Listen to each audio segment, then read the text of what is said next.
Hello friends, welcome back. I am Dr. Anjali Bagrodia, PG resident, Maulana Azad Medical College, Dermatology. So today I am here again with a new topic, which is Vesicobullous disorders. Actually it's a very important topic, a very simple one. Some of you might be confused. So today we'll be dealing with all those confusions. So first I'll be starting with some structures based on which you will be able to understand most of the further things which I'll explain. So here what you are seeing is a basal keratinocyte and here is the dermis. So here what you are seeing is the connection between the basal keratinocyte and the dermis. So we have the hemidesmosome which contains a protein that is BP1. Then we have the anchoring filaments which contains two proteins BP2 and laminin. This is lamina lucida, and the next part we have is lamina densa. Together they form part of the dermoepidermal junction. Then next we have anchoring fibers which are made up of collagen 7. Also I'll be talking about two more antigens, desmoglein 1 and 3, which are part of desmosomes, which are the connection between two keratinocytes. Then another thing to remember here is that 3M. If there is an antibody against desmoglein 3, there will be mucosal involvement, and so just remember that desmoglein 3, it is present in the basal and suprabasal layers in the epidermis, whereas desmoglein 1 is present in all layers of epidermis. Okay, and the opposite is true in case of oral mucosa, that is desmoglein 3 is present in all the layers. Okay, then we will start. So I'll be starting with two tables which are very important, and you will be able to answer most of your questions based on these tables only. So let's start. Whenever you see a blister, it can be divided into two. Either the blister can be flaccid or can be tense. These are there on the basis of where the blister is located. If the blister is intraepidermal, it is flaccid, and if it is tense, it means that the blister is located either at the dermoepidermal junction or there is a dermal split. Okay, so if the blister is a flaccid one, the next thing you have to see is whether it is acquired or genetic.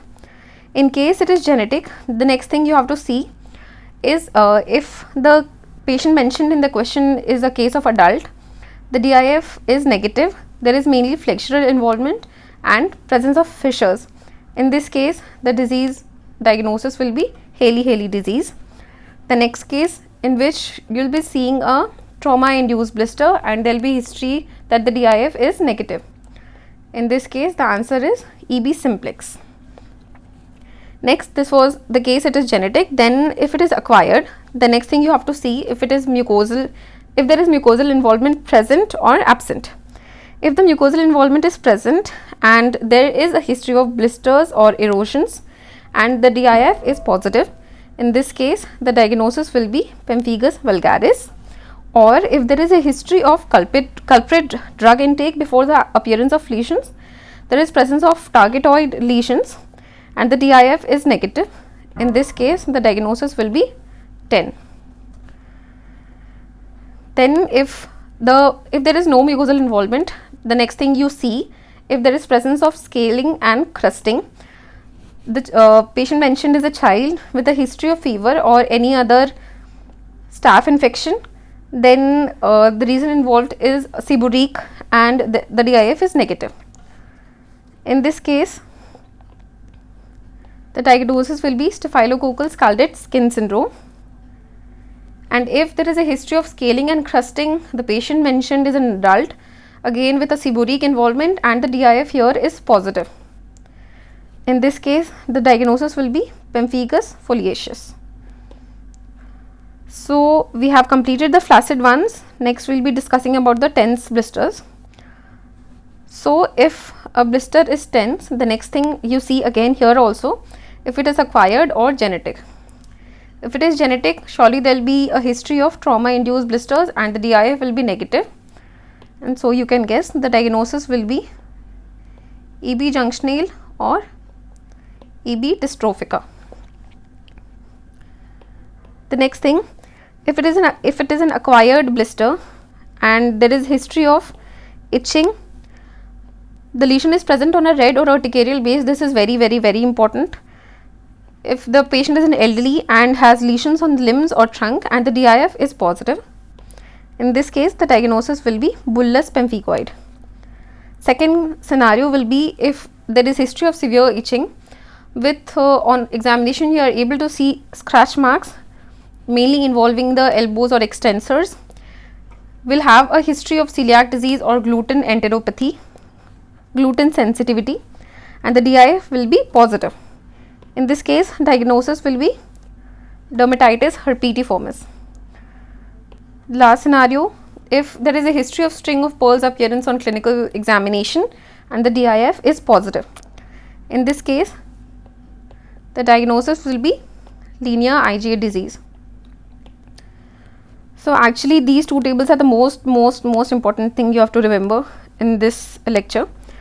So after this I will be shortly discussing about the individual lesions also, what else you need to know except for these. So first we will be discussing pemphigus vulgaris. So you have to remember that in pemphigus vulgaris the antibodies are present mainly against desmoglein 3 and desmoglein 1. So I had already told you that desmoglein 3 is present in the basal and suprabasal layers. Based on this, the histopath you don't have to just cram up. Obviously if that is there, then you will on histopathology you will be getting a suprabasal split along with acantholysis, since the cellular adhesion, intercellular adhesions is being destroyed. Also what you need to remember here is that in DIF you will be seeing a fishnet pattern of IgG and C3 deposit will be present intercellular. There will be intercellular deposition of IgG and C3 which will give a fishnet pattern on DIF appearance. Then the next we will discuss is pemphigus foliaceus. Here antibody that is present in is desmoglein 1. Okay, and so you will be having no mucosal lesions. I have already told you desmoglein 3, if there will be involvement of desmoglein 3, then only you will have mucosal lesions, and desmoglein 1, since it is present in it is actually like desmoglein 3 I had already told you, it is present in the suprabasal and basal layers. Desmoglein 1 you will be mainly seeing in the upper layers, and so on histopathological examination you will be seeing a subcorneal split along with acantholysis. Third, we will be discussing about pemphigus vegetans. Here what you have to remember is it is a variant of pemphigus vulgaris, and then you will not have to cram up everything about this because the features will be same as pemphigus vulgaris. So let's see. So it is the least common form, as I have already told you, since it is a variant of pemphigus vulgaris. Here you will be seeing antibody against desmoglein 3 and desmoglein 1. Then the DIF will be positive. Clinical features will be same: flaccid blisters, erosions. There will be mainly involvement of flexures, and since you can remember it from the word only, since the term is vegetans, you will be seeing here verrucous lesions, cauliflower like plaques you will be seeing on clinical examination, and the histopath examination will be same here also as pemphigus vulgaris I have already told you above. Next we will discuss paraneoplastic pemphigus. So here first we will be seeing there are many antibodies which are present. Antibodies are present against desmoglein 3, 1, BP1 antigen, desmoplakin, periplakin, and envoplakin. They are all parts of the desmosomes. Here also the DIF is positive, very characteristic. It presents with polymorphous bullae and erosions. Along with here also you will be able to see target lesions and LP like lesions. There are various kinds of lesions which you can see in case of paraneoplastic pemphigus actually.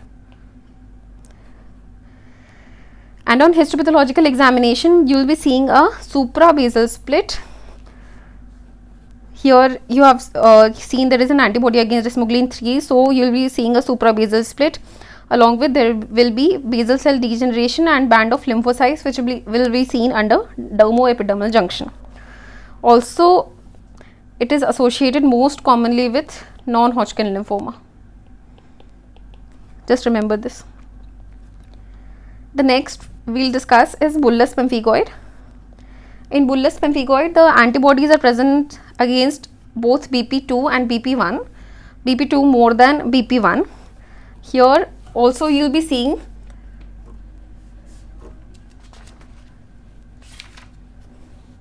deposition here also. If you do a DIF,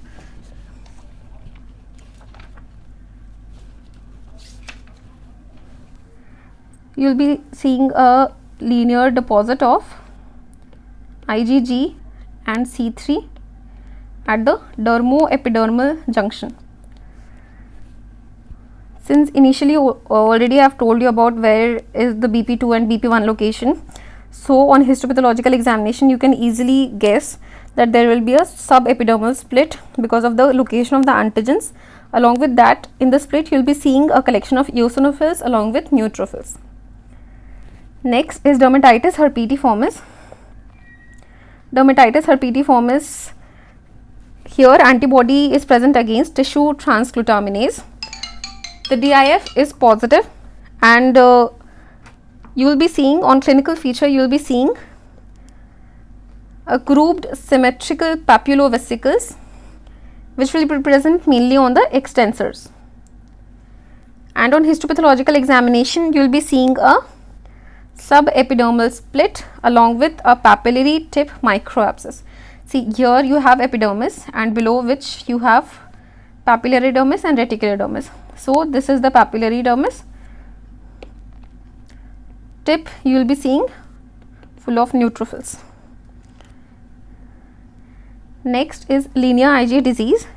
Here antibodies will be present against